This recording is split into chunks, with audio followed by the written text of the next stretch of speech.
Raising entitled children.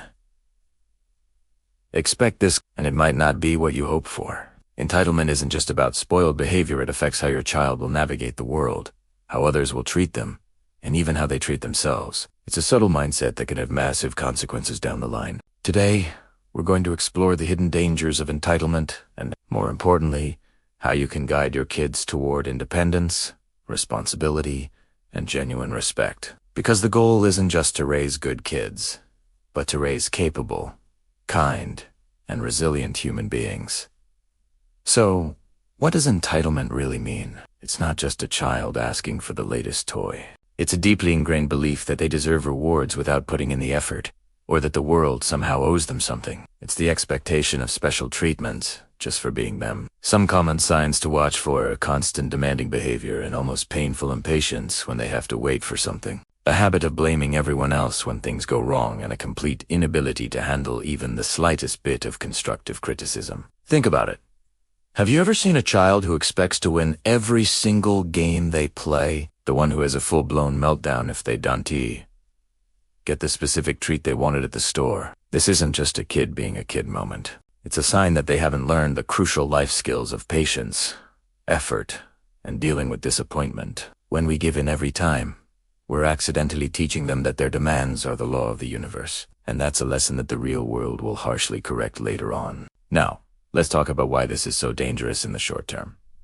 Entitlement directly poisons relationships. In the playground, other kids will quickly get tired of the child who always has to be first, always has to win, and never shares. Peers might start to reject them, and friendships can crumble before they even begin. Teachers, who are managing a classroom full of children, will find themselves constantly needing to discipline the student who believes the rules don't apply to them. There's a fascinating psychological reason for this. As humans, we are wired to resist people who act superior or entitled. It triggers a sense of unfairness in us. We naturally pull away from those who demand more than they give. So here's a question to reflect on.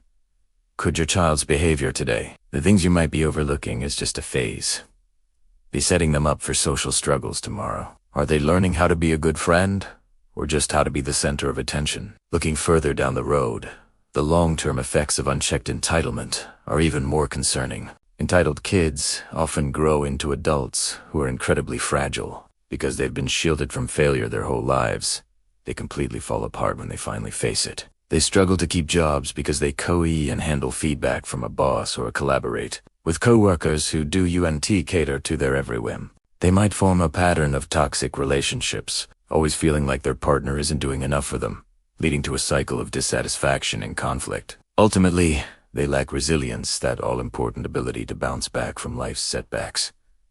Imagine a young adult starting their first job. Their manager gives them some gentle, constructive feedback on a project. Instead of seeing it as a chance to learn and grow, they take it as a personal attack. They might get defensive, blame their manager, or even quit. Why? Because no one ever taught them how to handle criticism as a child. Every mistake was fixed for them. Every critique was soft. We think we're protecting them, but we're actually preventing them from developing the emotional armor they need to survive in the adult world.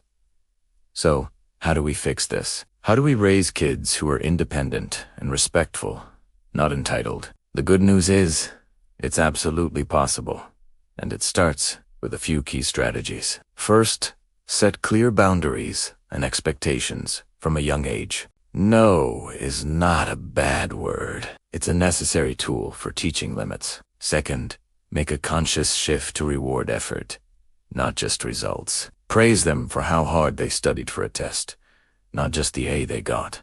This teaches them that the process and the hard work are what truly matter. Third, actively encourage problem-solving and responsibility. Instead of rushing in to fix their every mistake, give them the space to figure it out themselves. If they forget their homework, let them face the natural consequence at school. That's how accountability is learned. Finally, and this is the most important one, you have to model the behavior you want to see. Model humility, respect, and patience in your own life. Let your kids see you handle frustration without blaming others. Let them see you treat service workers with kindness.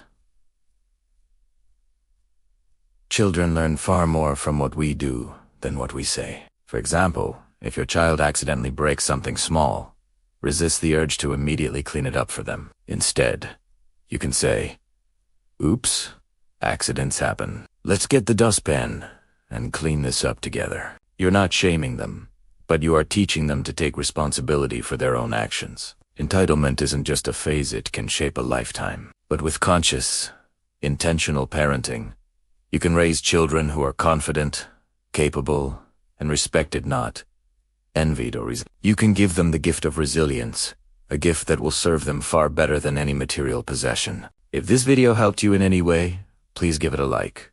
Subscribe for more content on raising strong, independent kids, and share it with another parent who might find it valuable. Thank you so much for watching.